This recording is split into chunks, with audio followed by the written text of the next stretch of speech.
చలో పార్లమెంటు నిరసనల సందర్భంగా పోలీసుల తీరుపై అత్యవసర పిటిషన్ దాఖలు కాగా దానిని విచారించేందుకు సుప్రీంకోర్టు తిరస్కరించిందంటూ వెలువడిన వార్తలను భారత ప్రధాన న్యాయమూర్తి జస్టిస్ సూర్యకాంత్ తీవ్రంగా ఖండించారు. ఆ వార్తలన్నీ పూర్తి వాస్తవ దూరమని, అసత్య కథనాలని ఆయన స్పష్టం చేశారు. కాక్రోచ్ జనతా పార్టీ ఆందోళనలకు సంబంధించి అత్యున్నత న్యాయస్థానంలో అసలు ఎలాంటి పిటిషనే దాఖలు కాలేదని తేల్చి చెప్పారు. గత 2 రోజులుగా మీడియా సంస్థలు అత్యంత బాధ్యతారాహిత్యంగా ప్రవర్తిస్తున్నాయని సిజేఐ ఘాటు వ్యాఖ్యలు చేశారు. పిటిషన్ దాఖలు కాకుండానే అత్యవసర విచారణకు సిజేఐ నిరాకరించానంటూ తప్పుడు కథనాలు ప్రసారం చేయడం సరికాదని మండిపడ్డారు.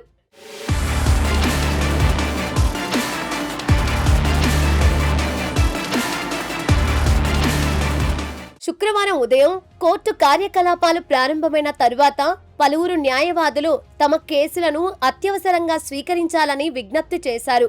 ఆ సందర్భంలోనే సిజేఐ ప్రత్యేకంగా జోక్యం చేసుకుని మీడియా ప్రసారాల తీరుపై తీవ్ర అసహనం వ్యక్తం చేశారు.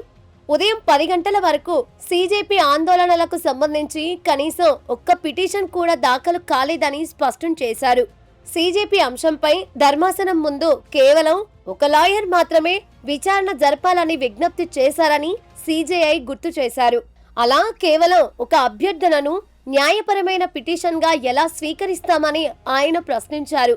జూలై 20న సిజేపీ చేపట్టిన చలో పార్లమెంట్ ఆందోళన ఉద్రిక్తంగా మారిన సంగతి తెలిసిందే. ఈ నేపథ్యంలోనే అత్యవసరంగా విచారణ చేపట్టాలని న్యాయవాది నరేంద్ర మిశ్రా బుధవారం సుప్రీంకోర్టును అభ్యర్థించారు.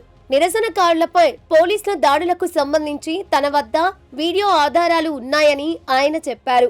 ఆందోళనకారుల్లో ఎక్కువ మంది విద్యార్థులే ఉన్నారని, వారి కోసమైనా విచారణ చేపట్టాలని కోరారు. అయితే సుప్రీంకోర్టు అందుకు తిరస్కరించిందని, సమయం వృధా చేయవద్దని సిజేఐ వ్యాఖ్యానించినట్లు కథనాలు వచ్చాయి. వీడియోలు చూసే సమయం లేదని సిజేఐ అన్నట్లుగా వచ్చిన వార్తలను ధర్మాసనం ఖండించింది.